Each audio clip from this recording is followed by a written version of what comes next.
Ambassador Bridge today. Mix of rain and snow this afternoon. Colette Kennedy joins us tonight with a look at the forecast. I'm Chris Ensing. Thanks for joining us. The head of Windsor Regional Hospital is ringing alarm bells, saying that the next couple of months will feel like hell, worse than anything Windsor has gone through during the pandemic. The hospital now moving patients across the region to make room for a projected rise in COVID-19 hospitalizations. A steady stream of ambulances, one after the other, arriving at a hospital stretched to the limit. It's bad today.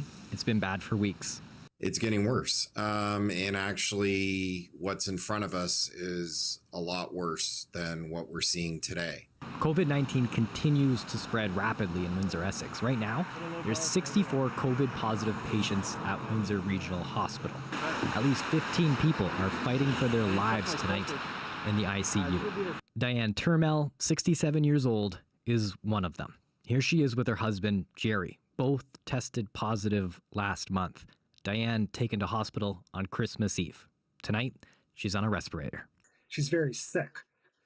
And the most difficult part about all of this is I can't be with my wife. That's what's difficult.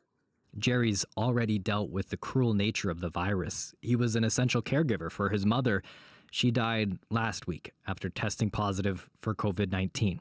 Both of his daughters have tested positive as well. He says they all followed the rules. Everyone was cautious, but they still caught the virus. It's not easy. You just have to keep moving forward, and I have difficulty sleeping at night. Naturally, anyone would, but you just have to keep moving forward and think positive that outcome will be a good outcome, that my wife will come back home. Meanwhile, ambulances carry patients away from the hospital, transferring about 20 people to Sarnia and Chatham, Kent, making room for the sickest of the sick. But it's not easy for those being moved. It's bad enough that their family can't visit them in hospital because of a lot of the visitation policies that the hospitals have at this time. But then to actually move more than 200 kilometers away from where you live to get medical care and be completely isolated is obviously not a situation anybody wants to be in. They're not ideal, but at least it's a bit of a safety valve, if you can call it that, from overwhelming one particular hospital's ability to look after patients. So overwhelmed, they're running out of space to put the dead. This refrigerated trailer, it's being used by the hospital today as a temporary morgue. There's a local hockey rink on standby if they need more space. In the next 2 months are literally going to be hell. And we just got to keep going. I've carried this around for over 2 decades. Can you see it? If you're going through hell, keep going. And I've had to hold on to this over the last 2 decades many times. This year, I pretty much haven't let it leave my hand. So we got to keep going. Keep moving forward. That's how Jerry is getting through the nights, praying for his wife of 45 years, thanking the doctors and nurses helping her survive. If he could speak to her tonight, what would he tell her? That I love her and just get better. Like, be strong and get better. Like, fight this. Now, today, there's currently 8 workplaces who are in an outbreak, and Windsor Police Service has been added to that list. In a release, police say that the outbreak is confined to a single area. As a result, 6 cases are connected to that. Adding members have taken measures to mitigate further spread. Police say in the interest of public safety, they're not providing any further information on the specific area that is affected.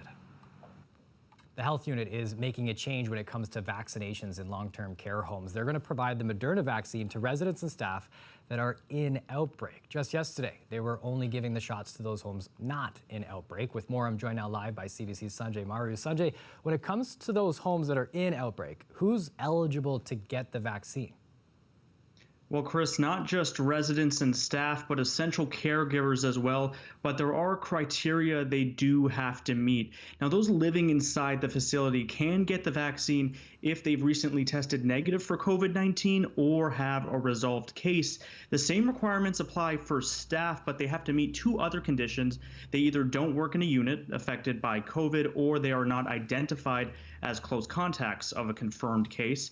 As for those essential caregivers, they can also receive the vaccine if they've tested negative for COVID-19 and are not a high-risk close contact of a confirmed case.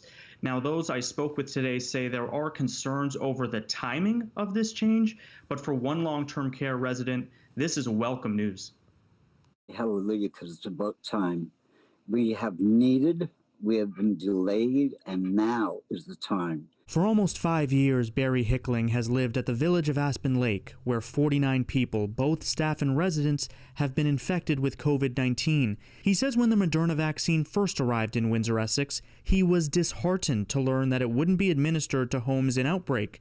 But the health unit has relaxed that restriction, and Hickling is just one more negative test away from being eligible for the vaccine. The anxiety level is high. You're waiting, anticipating the day, the moment when you're released and you can go out of your room and enjoy some company and fellowship and get together with people again. But while some are happy about the change, others are more critical. One retired nurse says the rollout of the Moderna vaccine has been very unorganized, and plans to inoculate residents of homes in outbreak should have been in place before the vaccine arrived last Wednesday. I feel very sorry, and my heart breaks for those family members who have lost their loved ones in long-term care or in the communities. And maybe 6 days wouldn't have made a difference, but it would move things closer. And I think it just is not acceptable. Obviously, some of these decisions, we take time, we look at all the evidence, we consult, we use our own expertise, and so today we shared that. The health unit says time was needed to consider the risks and benefits of bringing the vaccine to homes in outbreak. Officials say that's why the decision was made today, 6 days after the Moderna vaccine arrived in Windsor, Essex. I understand the logistics behind that because you're creating more risk factors than not by having people come into a village or home where the virus is just going rampant. I'm happy and content. I need to know that it's coming, and it is. That's all I need. And I did reach back out to the health unit on multiple occasions today to find out just exactly how this vaccine will be administered to homes in outbreak. We were told they wouldn't be able to comment today, but we could forward that question during their daily briefing tomorrow. Now, I also heard from 2 facilities for seniors here in Windsor, Essex. That's the Berkshire Care Center in Windsor and Seasons Retirement Home in Amherstburg. Both say they've been told that public health will begin distributing the vaccine, the Moderna vaccine, on site in those homes next week. Chris.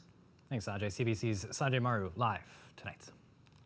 The Ford government has set a target of January 21st for vaccinating all long-term care residents in the 4 regions most affected by COVID-19. Experts say it needs to happen more quickly because lives are at stake. Queen's Park reporter Mike Crawley has the details.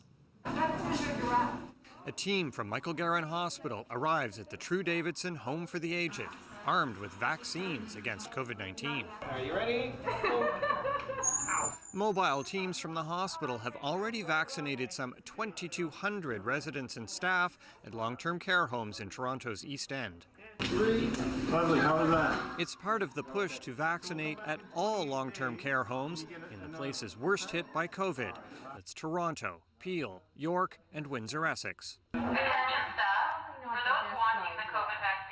The government's target for achieving that goal, January 21st. Throughout this pandemic, it might take us a week, maybe a couple weeks to ramp up, but once we get the machine going in Ontario, we kick butt. We want to ensure that those vulnerable people, that is our first priority, are going to be protected as soon as we possibly can. But is it soon enough? That deadline sets a pace of vaccinating barely 3,000 people per day. It's slow, and again, those delays are going to cost lives. The province is not giving a timeline for when it will vaccinate long-term care residents and health workers in the rest of the province. The fact that we're struggling with distribution right now at a point in the epidemic where this really, really could make a difference, it's frustrating. Ontario is expecting to receive another 80,000 doses of the Pfizer-BioNTech vaccine each week in January. Another 50,000 doses of the Moderna vaccine are due next Monday. It's more easily deployed to long-term care homes because it doesn't require ultra-low temperature storage. Yes, thank you, and we'll come back in 28 days.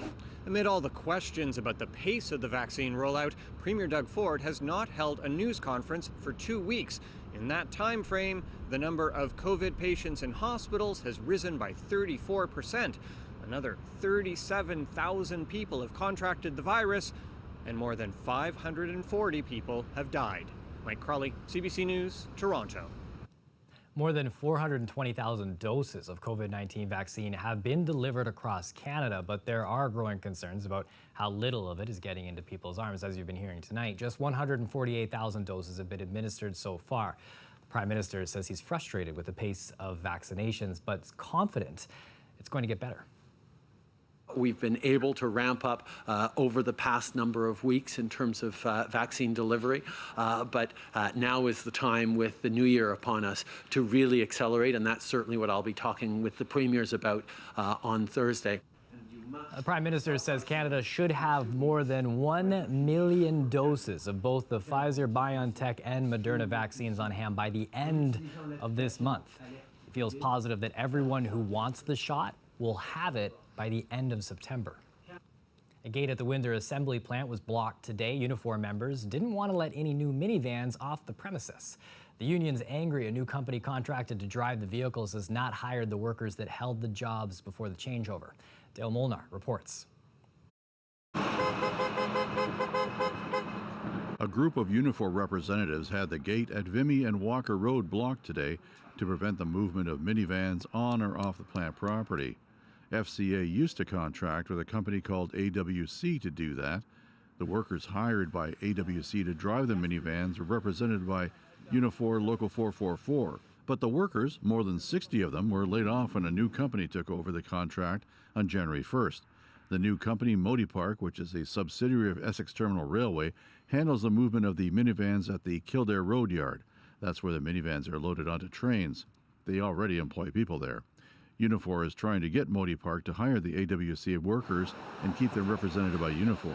There's a lot of moving parts to this whole situation, and until we can get resolve here, nothing's coming in or nothing's going out. The CEO of Modi Park says they have hired other workers and the Teamsters Union is representing them. The Teamsters Local 879 website says it has a deal to represent the new Modi Park workers at FCA. Cassidy disputes that. He maintains Unifor has succession rights. The labor board will decide that. I mean, we'll let the legal people decide that. I mean, and we obviously have filed with the labor board, and that will be hashed out that way. But in the interim, we're going to, hopefully, Modi Park will be reaching to me. We'll sit down and hash out a deal with Modi Park in the interim. The CEO of Modi Park sent a statement that reads in part, "Should the need arise in the future for new hires, we will be happy to consider the prior vendor's employees." The blockade has prevented the movement of vehicles, but the plant is on a scheduled shutdown for the week, so production won't be affected unless this dispute drags on to next week. FCA is not commenting. Dale Molnar, CBC News, Windsor. The union representing Canada Post workers says more than 100 of its members have contracted COVID-19 at a major sorting plant in Montreal.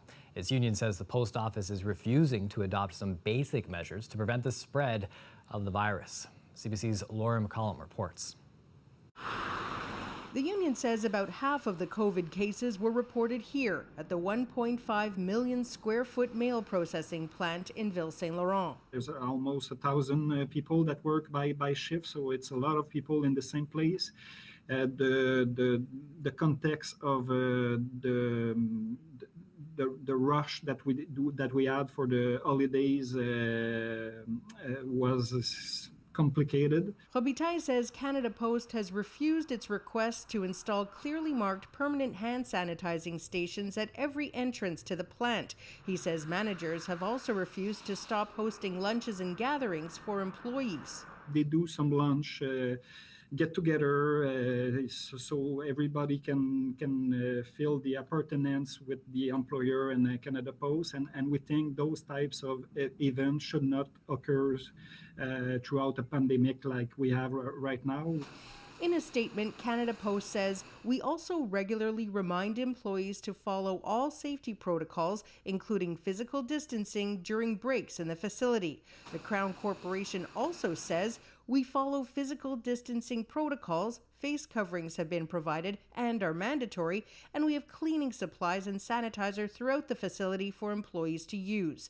And while it acknowledges there have been positive cases of COVID-19 within its workforce since Christmas, Canada Post says there's no evidence of an outbreak. Lauren McCallum, CBC News, Montreal. Cogeco was experiencing technical problems this morning, and that meant that the internet was out for a lot of people, including teachers and students. That interrupting online classes and coming as parents have to decide if they want their children to continue learning from home or return to in-person learning. Families of students in the public school board in Windsor, Essex must decide which learning model they want their kid to stick with. They have until tomorrow to decide. It's the last time that they can make this decision for the remainder of the school year. And for some parents, it's simply not enough time. There is no good answer right now. Parents are being asked to decide on something in the way of both safety for their children, for the risks of a virus in the school setting, but also their children's mental health and developmental and educational needs. So I think where I stand is that I am not at all comfortable with my children going back into the in-school learning environment, given what community COVID cases are. But I also am not comfortable making a decision to keep them out should that situation change. I think they should have more time.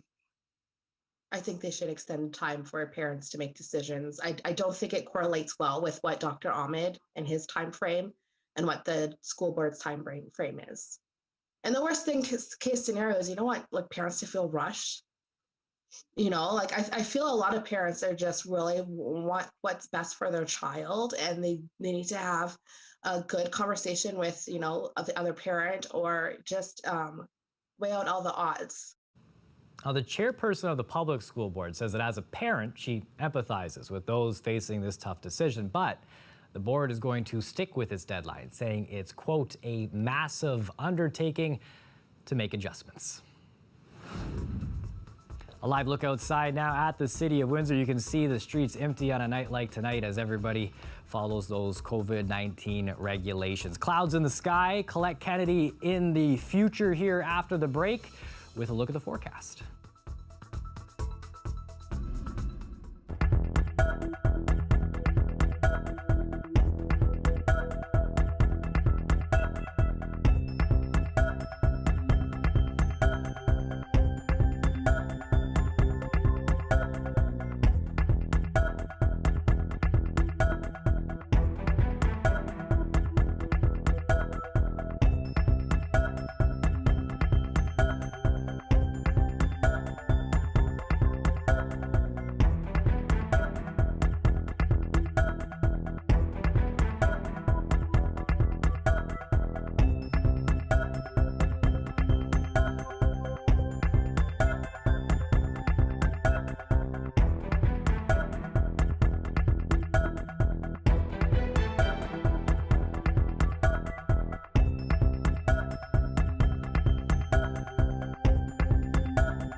Joining us now for a live look at the weather is Colette Kennedy. Colette, just that sunshine, you teased us about it yesterday. Please tell us it's still in the forecast.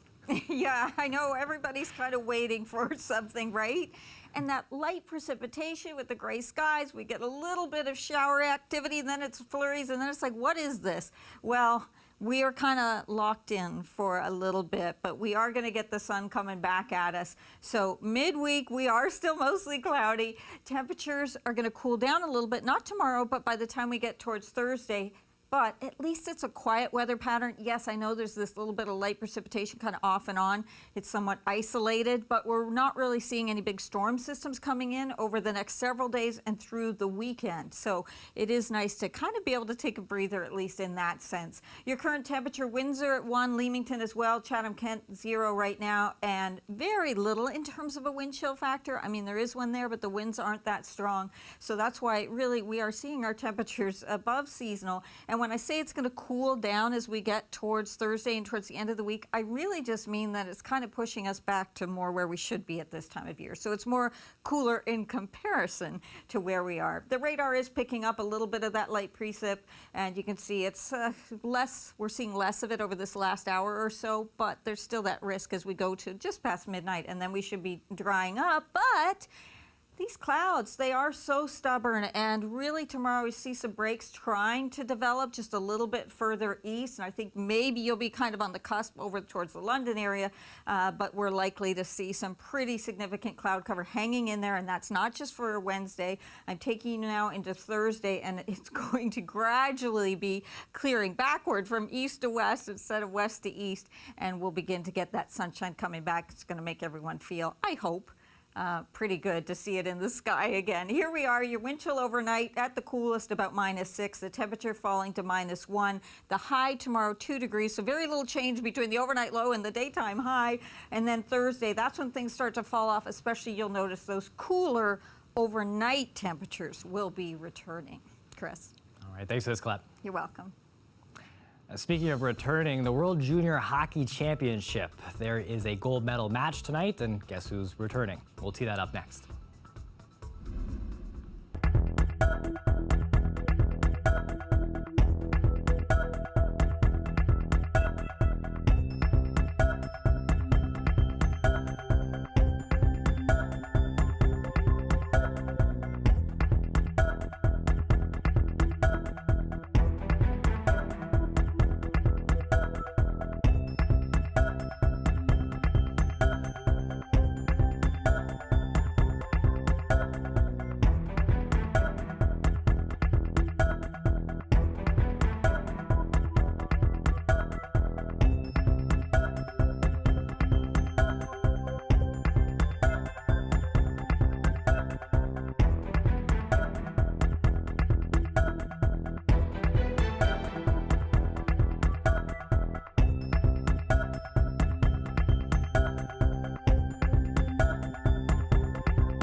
The World Junior Hockey Championship wraps up in Edmonton tonight. A classic matchup in the gold medal game, Canada versus the United States. But this year is like no other. CBC's Greg Ross has more on tonight's contest. Now another centering pass by Windsor scores! After a 5-0 victory over Russia in the semifinals last night, Team Canada is now in position to win the country's 18th World Junior gold medal. They've certainly never done it this way. The parents are all connected through WhatsApp, and we communicate with each other a lot. Hockey Canada's done a great job of making this as interactive as possible. Because of the pandemic, players' parents and family members were not invited to come and watch the tournament in person, but they have been featured prominently on the broadcast, cheering from their living rooms right across the country. Obviously, we would all love to be in Edmonton, but I guess then your priorities kind of change, and this is the next best thing. So at least the tournament is happening, I guess, and at least the boys all get to play. We view it together, and we enjoy the game, and a little different than Ostrava last year. It's pretty electric. We were in the Czech Republic last year, and that was amazing, but it's also been fun just to watch from our living room as well. Sue Bogle and her husband Mike Cousins have had plenty to cheer about. Their son Dylan Cousins has been a standout for Team Canada. He leads the tournament in scoring with 16 points and has moved into 5th place on Team Canada's all-time scoring list at the World Juniors. But his father says he won't be thinking about stats tonight. It's all about the gold medal for him. So if you're getting points, it's because you've got a great team working with you. Canada will be in tough to earn a gold medal against the powerhouse Americans who beat Canada the last 3 times these teams have met in a World Junior final. Bogle says Canada just needs to stick to what's worked for them so far in this tournament. Dylan would say they just got to be hard on the puck right from the beginning, just come out strong.